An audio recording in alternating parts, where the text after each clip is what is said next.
We are collecting viewpoints and perspectives from different sectors on humanitarian supply chain models. Aftershock, how do supply chains remain functional? The interoperability between commercial and humanitarian actors is critical. So too is the efficient use of investments from donors and governments. So what is a successful humanitarian supply chain?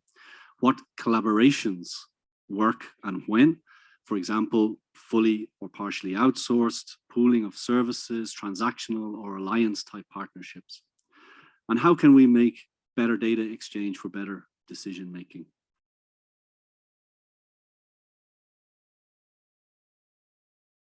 A good way to achieve that would be to use the resources that we have in an efficient, in a focused way. But what do we mean with focused way? What we need to do is actually to choose what we should do. Or, as Michael Porter is saying, the essence of strategy is actually to choose what we should not be doing.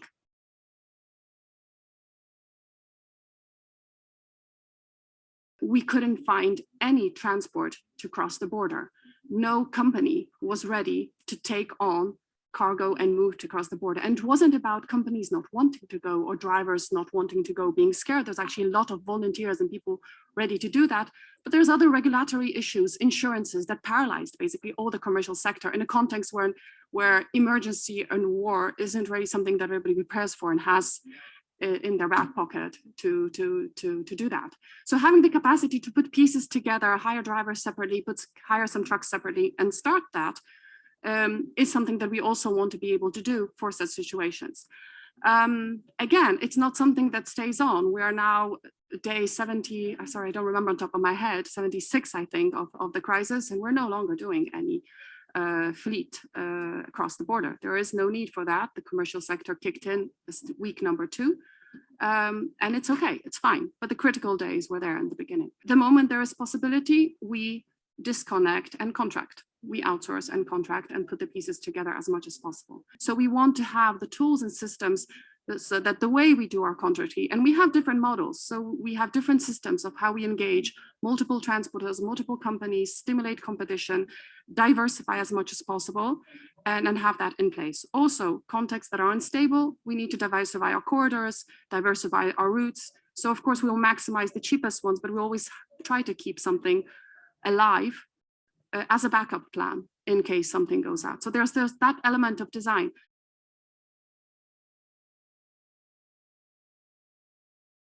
According to the Global Humanitarian Overview, 274 million of people will need humanitarian assistance and protection this year. And you have been mentioning that there is an ongoing growing financial gap. And I think also the COVID pandemic slightly changed the way we see supply chain now. And for the future, aid sector, supply chain sector, private sector, is very thinking about how to operate differently, their chain, being less dependent on some critical countries, localization, resilience. But I think for us, for the aid sector, it's also a duty now to rethink a little bit supply chain, in the eco policy, you say we need to a change of paradigm to be more efficient, to be more effective. So this is the starting point for us. I will talk about this consortium, but as a supply chain aid sector, it's our duty to be more efficient and more effective. So from a study done from this group, and I'm going to talk about this group in a minute, in 2019, we looked at 30 of the biggest INGO or aid organization player, 2018, their revenue. The annual revenue was 13 billion.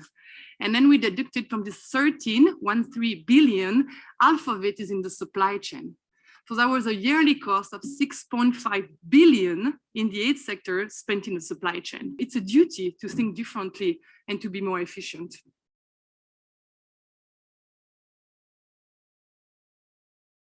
We are there when the system is capable to support the humanitarian sector, but we're also there when the system needs to support the humanitarian sector. We need to be able, when we're talking about relationship between the industry and the humanitarian world, we are there during the good days and the bad days. And that's really important to have a flexible supply chain capacity to deliver at any point of time in any kind of context.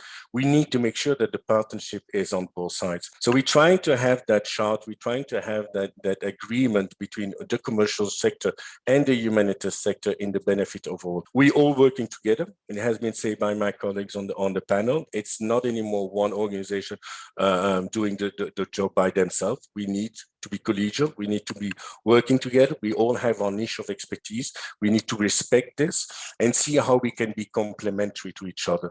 And this is really why the private sector is important, because they have capacity. Since the pandemic, we have increased our partnerships with organizations like DPW, like Hope, that make assets available to the humanitarian sector. Is it on transit warehouses, on distribution, on in-country logistics, facilitating custom clearances.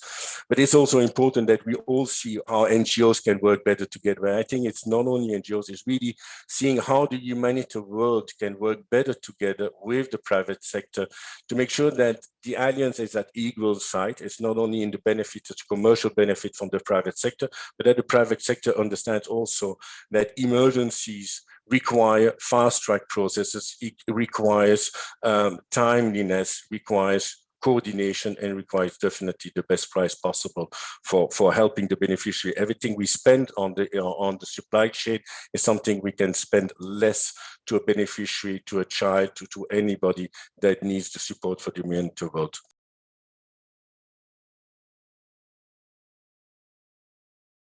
Logistics supply chain is an area that more and more is being recognized as somewhere where a strategic approach is really needed. And everything we've heard today has been about taking a strategic approach, which involves planning, thinking ahead to the beginning of the inception and project cycle and so on, which many organizations do very well at the moment and are able to bring that to the board, to the management, WFP, UNICEF, RH and its members among them.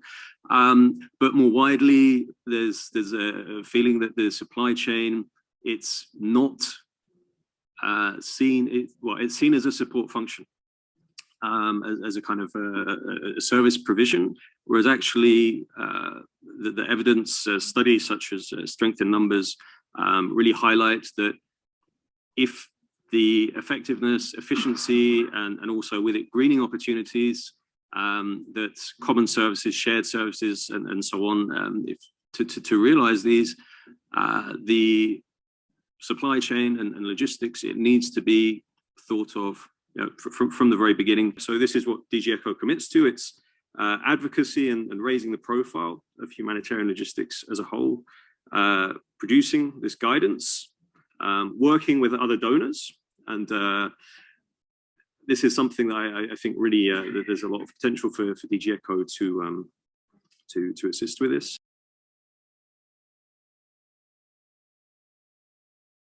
It's important as well that you add in more than one. You need to have that competitive edge as well to ensure that it is cost efficient. But when you do make a framework, long-term framework, that also means that as a commercial player, it allows us to invest in human capacity. So it means we invest in people who will build up knowledge, build up the expertise. Now it's more than 20 years, whereas KN has been involved. I haven't been there the entire time, but I see a lot of people who's working with the UN has actually been there for 10, 15, 20, some even 25 years, because it also gives a larger purpose working in the commercial sector together with the UN. So that's an important view from my side. And it really underlines the importance that we have a deep understanding of the UN business, right? So these people within the various LSPs, they actually know how the different scopes are within various UN agencies and so forth, and that is eminent. That is invaluable in my view.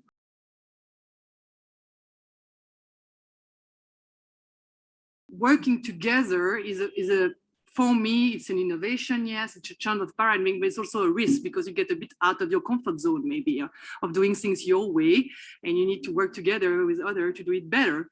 So it's a way to take a risk for me, but it's also a great platform to have agility to see what the country needs, how we can work better there, being embedded, as I said, in the local markets. So for me, this is a risk from my perspective that we took.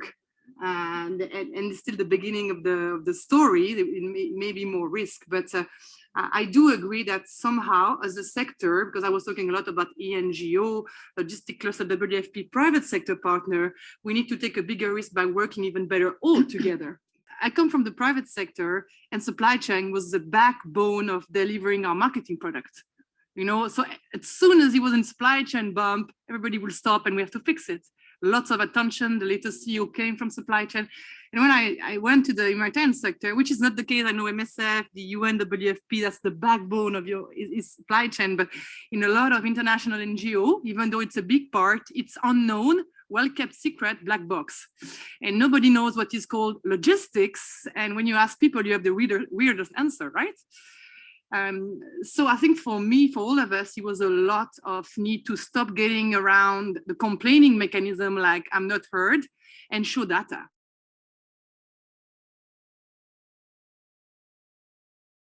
And we saw that through the organizations that they are representing, they were putting different emphasis on different things. And that's why that's what it was leading them to a different supply chain strategy.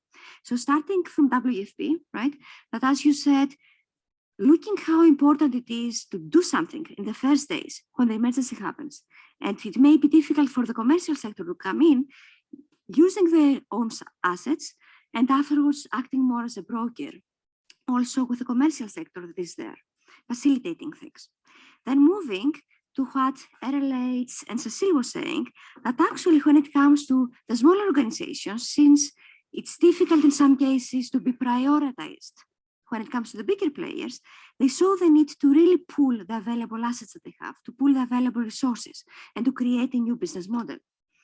We also heard afterwards from UNICEF, right, Jean-Cédric, that it's actually very important to make sure that there is a commercial sector that is strong enough to come as quickly as possible, because it's really like having a very bad feedback loop, right, that is created there. Because from one perspective, if there are no long-term framework agreements to the commercial sector, then how can we build a stronger commercial sector, and how can we expect them also to come in as early as possible? Appreciate your participation. To everybody online who joined as well, thank you. And grateful to the HMPW for being back live this week and giving us the opportunity to talk on this topic, which is dear to our hearts and minds. What I take away from all the panelists here is that every actor is working in its own way, innovatively and openly and transparently to try to improve on the supply chain.